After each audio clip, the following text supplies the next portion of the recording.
Hello, and welcome back to the Tales of Symphonia Talkthrough. Me, the Jonin Monkey. And me, Sven the Crusader. Look, the Shire! Yeah. Wait. Yep. To be completely the wrong media, unless the Shire consists of one house. Oddly enough, it looks like a combination of a Hobbit house and the Burrow from Harry Potter. Never mind that. Yeah. So, yeah, Lloyd's home, and last time a lot of stuff happened, and we're about to see the repercussions of said stuff. So. Yeah, needless to say, the plot happens. Yeah. First off, here's Doug, Lloyd's father. Hi, Dad. In case you haven't figured it out, he's a dwarf. You could make me a key really? I couldn't tell between the short stature and the horribly stereotypical Scottish accent. Oh, dude. It's actually kind of funny, because in the anime he's actually a lot bigger, which kind of takes that away from that a bit. Oh, dude. But even removing an X-sphere that lacks a key crystal. But, yeah. A better summary of the plot than we gave. Lloyd's asking him about making a key crest, since last time he met someone who was had an X-sphere but without as a key crest, which usually results in sickness, according to both Dirk and Lloyd's knowledge. Yeah. You may recall me slightly spoiling something about dwarven engineering. Yeah, but oh well. Spheres are basically only used by Desians. If he took one from a Desian, it should already have a key crest on it. Unfortunately, Lloyd's running out of excuses, and speaking of dwarven law, lying is the first step to the path of thievery. Tell me the truth. I forget why do you need a key? If there are, how many dwarven vows there are, but suffice to say, they come up a lot in the game. Yeah, mostly Lloyd using them as an excuse. Yeah, that or, in case of the battle quotes, people using one particular vow that Lloyd really dislikes. No, yeah. Don't worry, I made sure. But why is it so important to hide this thing? And this is where we kind of lead on to an interesting plot point. See, you'll notice that Lloyd had that bandage around his arm, and he's wondering why he has to hide the X there, but everyone else can just wear it right out in the open. And, they kind of reveal that not only is the X-sphere special, but it came from Lloyd's mother. I told you about how I found you at the cliff. Yeah. Right? So, plot dump there. Yeah, and the plot dump's only going to continue as, yeah, it turns out his mother was alive long enough to hand Lloyd to Dirk and explain everything that happened, along with Noish. Because Noish is just kind of there. Yeah, and yeah, finding out that the Desires pretty much killed your mother, and we have an RPG protagonist, you can kind of understand why Lloyd's now burning for revenge. Yeah, and you can kind of understand where this is going. Yeah. But you can't expect me not to do anything now that I know. Dominated in. Dwarven punch! You don't have to hit me! Sorry about any silence during that last scene. I was just kind of distracted by how much Dirk sounded ever so slightly like 12th Dr. Peter Capaldi. It's okay. It's not your fault. I can kind of see it, but yeah, I'm not, but the acting was really good in that scene, I will be honest. It's true. Lloyd, let's go up to the terrace. Again, and this is, you can raise and collect effects quickly by hitting sure, but, I decide to talk to the others first, which you can do if you stay just a minute. Unfortunately, I do make one slight mistake here. See, I figured that everyone's affection would raise if you talk to everyone in turn.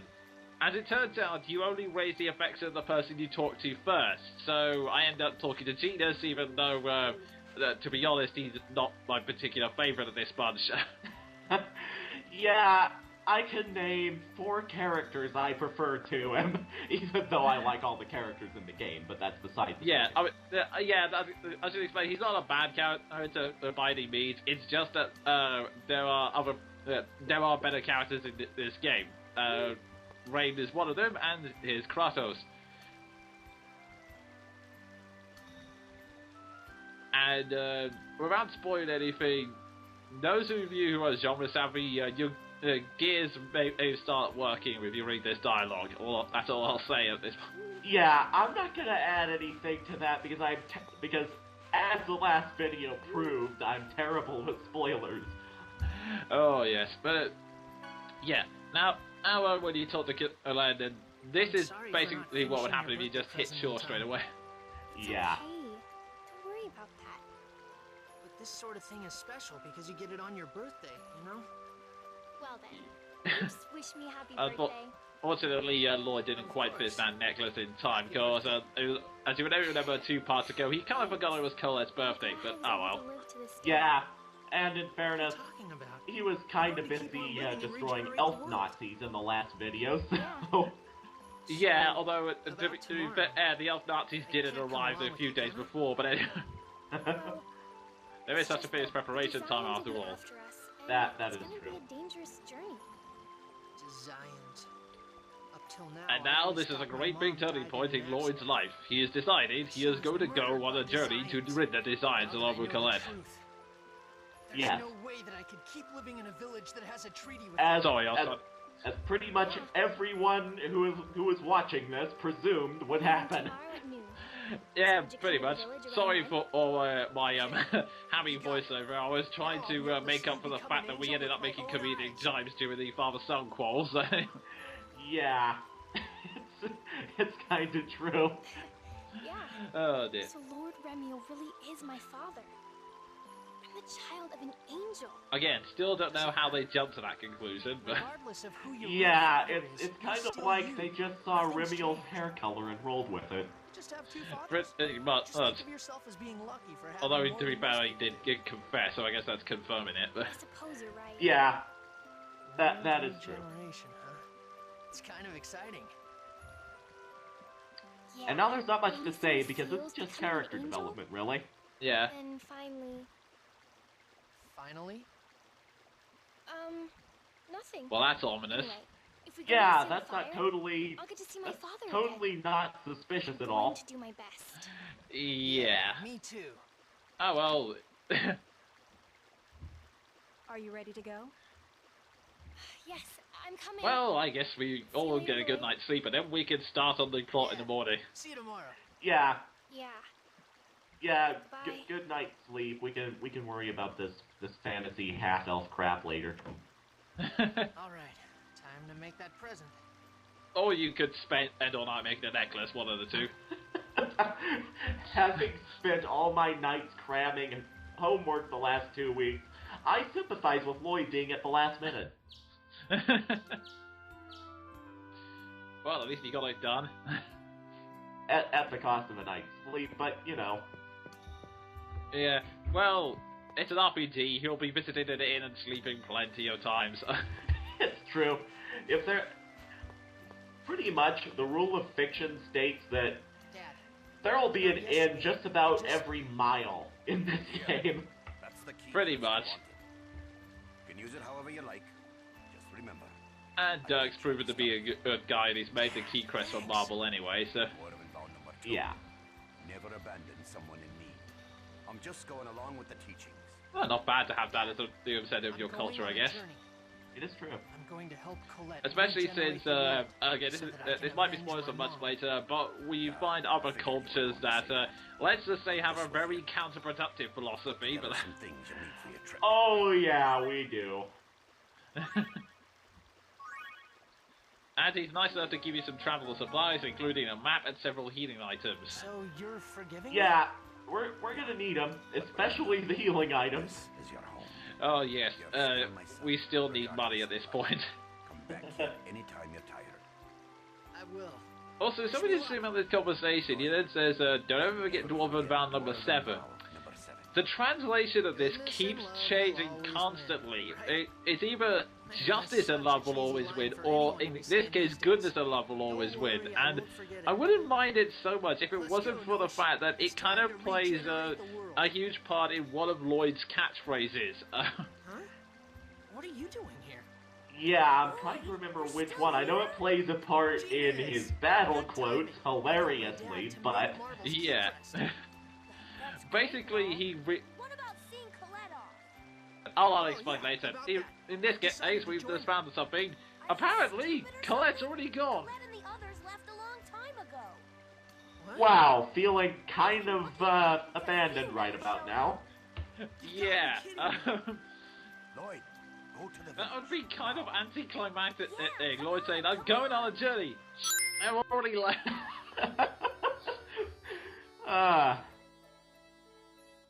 So yeah, look, when we get into town, we're now going to meet with is Phaedra Colette's grandmother or her actual mother? I've never been able to quite make it out. Grandmother, I think. Okay.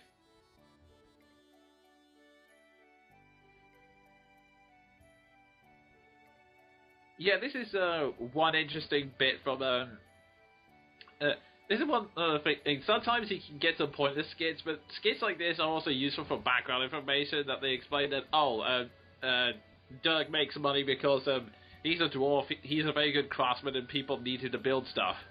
Yeah, it makes sense. Yeah. Also, there's no reason why I popped into Halo to get some items. No, siree.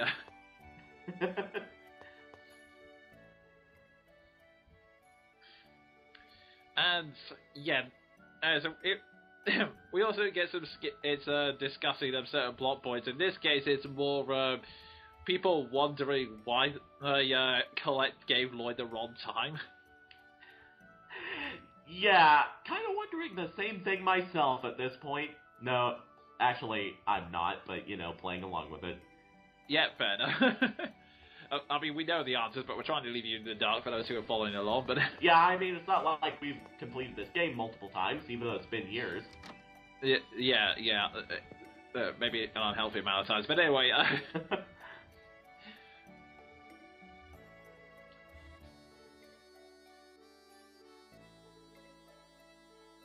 Well, she left a letter at least. And now we find out why. By the time A letter with voice acting, apparently. I would have already left on my journey. I did not know humans had that technology. I'm sorry for lying to you. The world regeneration journey is full of peril. It's an angel technique. Many chosens have failed. Yeah, that makes I care sense, about I you think. too deeply to let you get involved. I'm gonna do Casting my one's best. voice by way of paper. Oh, it makes more sense than some of the other stuff we're going to see, but anyway... Yeah, it's a fantasy JRPG. What else can you ask for? I like how once again we're making jabs over a really serious scene. Yeah, it's basically it's Colette. I'd say that she cares about Lloyd too much to get him involved, since a lot of chosen have died. That's why the world hasn't been saved already. Oh, Colette, I appreciate the sentiment, but this is a fantasy JRPG. You know how overpowered Lloyd's gonna get. Oh dear. Speaking of RPGs, there's a standard trope that keeps popping up.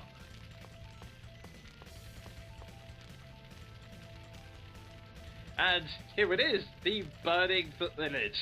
Yeah, doomed hometown.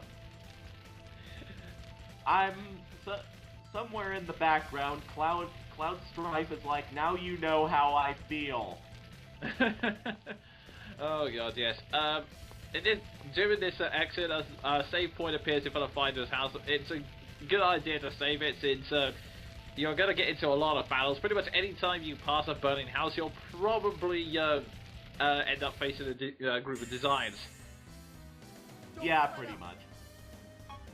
Oh, my advice for this, take out the bowman first. He is extremely annoying enemies to ace. The reason why is that he can attack from long distance, but unlike spellcasters, there is literally no prompts ahead of time. Like, maybe just like a sound, and that's it. And he attacks so fast, and what he'll also do is run away to get some distance, and then keep striking from behind, which is incredibly annoying, because what will often happen is that you're focusing on the other enemy, you're setting up a combo, and then you suddenly get hit out of nowhere. Yeah, annoying archers, as TV Trope puts it. Oh yes. Admittedly, all of these are optional. You don't have to fight all the designs. Like, to progress the game, you have to head for the central square. But otherwise, it's kind of good to get some general experience. And you also get to do decent things, like, in this case, save the children. Yeah. Because, as if we didn't need any more proof that the Desians were a bunch of habitual dog kickers. Pretty much, yes. Also, if you help this guy, he gives you some more apple shells and orange shells, which, again, we need all the healing items so we can get. Yeah, and orange gels especially, because mana, you run out of that very quickly at this point. Oh, yes. Genus, they do horrible things because they're fantasy villains. Pretty much, yeah. I mean, I love most of the skits, but I will admit that some of them are kind of pointless in the grand scheme of things, apart from just sharing a character's view. Yeah.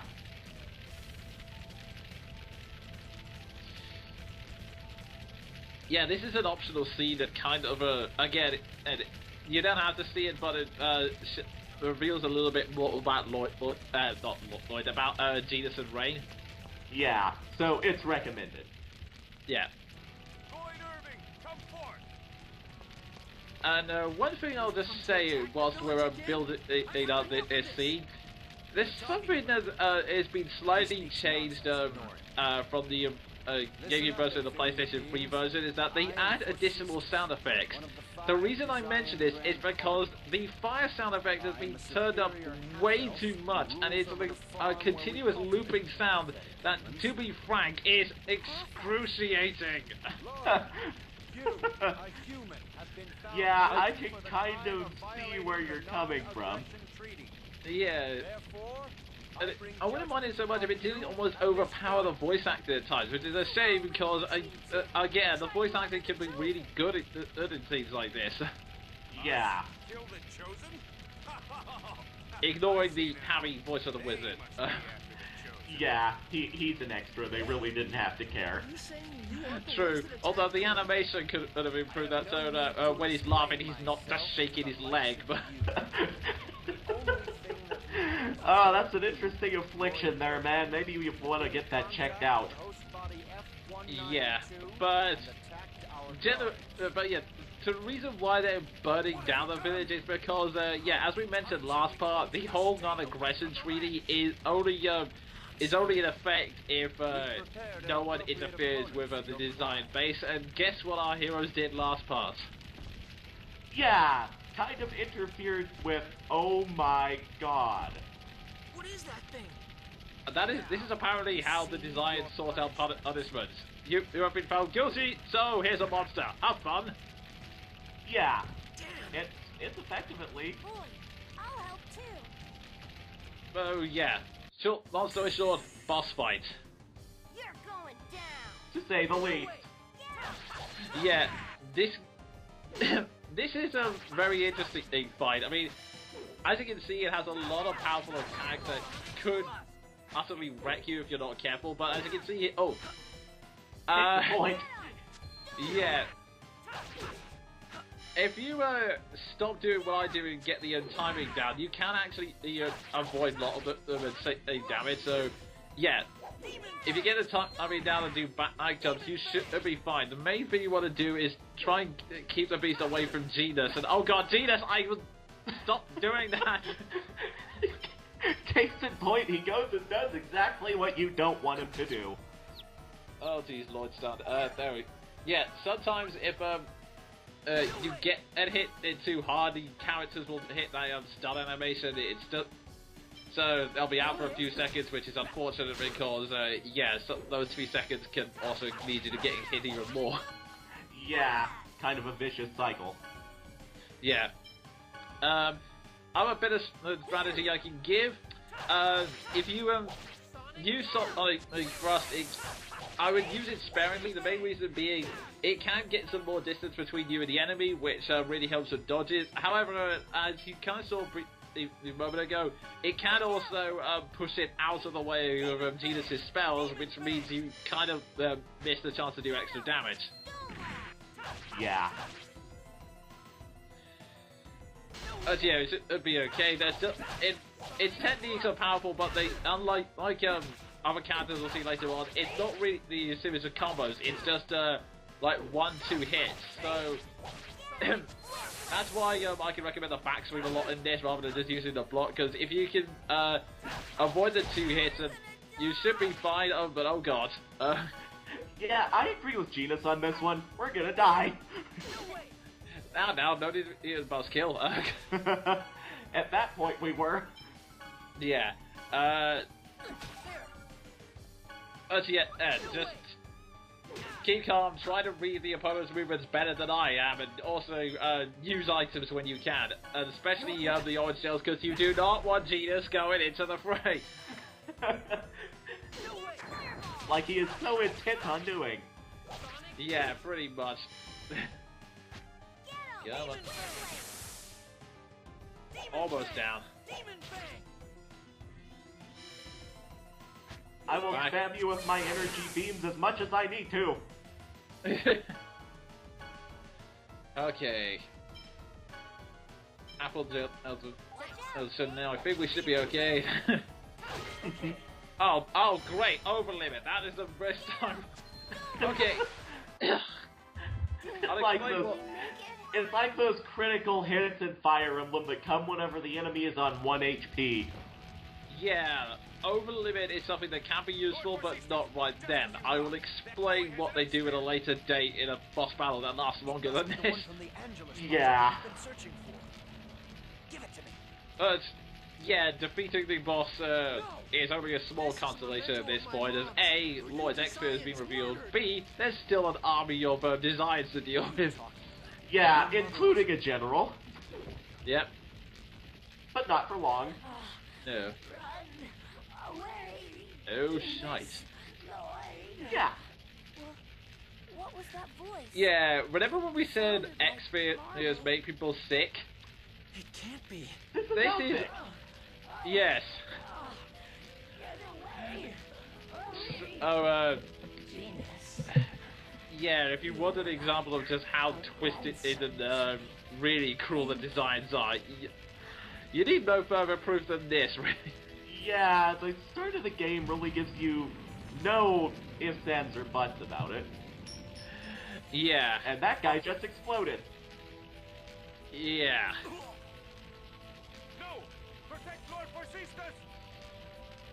This guy is a very powerful boss, as you'll see later on, but yeah, even he cannot withstand an explosion at point-blank range. Yeah, even between all the magic and the sheer weight of all his evil. Pretty much. What have you done? Look what happened to our village. It's all your fault. Sorry? Yeah, not much to say at this point. I'm sorry. Yeah. You think you can fix this by apologizing? Like we said before, this is when we get the repercussions of what happened last part, and it happens in big ways. It's the villagers quickly come to the conclusion that, well, as long as Lloyd's in the village, there is no peace, so they're kicking him out, basically. Lloyd didn't do anything wrong. Yeah, pretty much. He lost his home in more ways than one. There are no exceptions. So it's okay And this to let scene people would be, and like I said, it's a very decent scene with some good acting. The only thing I can detract from it, it's kind of cliche, but the most distracting thing right now is that bloody flame sound effect. Yeah, I'm kind of seeing what you mean. That's enough, Genus. This was my fault. Oh, jeez. I'll leave. Mayor, surely you don't have to be so strict on a child. What are you Oh, saying? hi, Scott Menville, trying to deepen his voice. Yeah, I love Scott Menville as an actor, but he doesn't have that great range, I've got to be honest. But it's Lloyd. Oh, I feel that pain. And besides, Lloyd isn't from this village to begin with. He's an outsider, raised by a dwarf. Then I'm leaving too. I'm just as guilty as he is. So yeah, Zenas has now decided he's volunteering for exile as well. As you do, I guess. Although I do have to give my admiration for at least being a consistent friend. Yeah, pretty much, especially since it is arguably his fault, but Causing you trouble. If you feel that way, please catch up to the Chosen and protect her. this is basically the final kick to the pants that basically says Lloyd has to go catch up with Colette because if nothing else, he doesn't have a choice anymore. He can't go back home and, well, yeah, the designs are going to be hounded him either way, so he's going to be in danger no matter what. He has no choice at this point. Yeah, pretty much. There's not much room then this leaves for any other options. Yeah. Hey, Genus, why don't you use that X-Sphere? And in order to get a power boost now, in kind of sort of a tragic moment, and so Genus now uses both Marble's X-Sphere and the key crest that was meant for her. So he is going to be superpowered now, even if it comes at a very great cost. Yeah. And on that horribly depressing note... Yeah. It's time for us to start this journey proper. I've been the Journey Monkey. And I've been Sven the Crusader.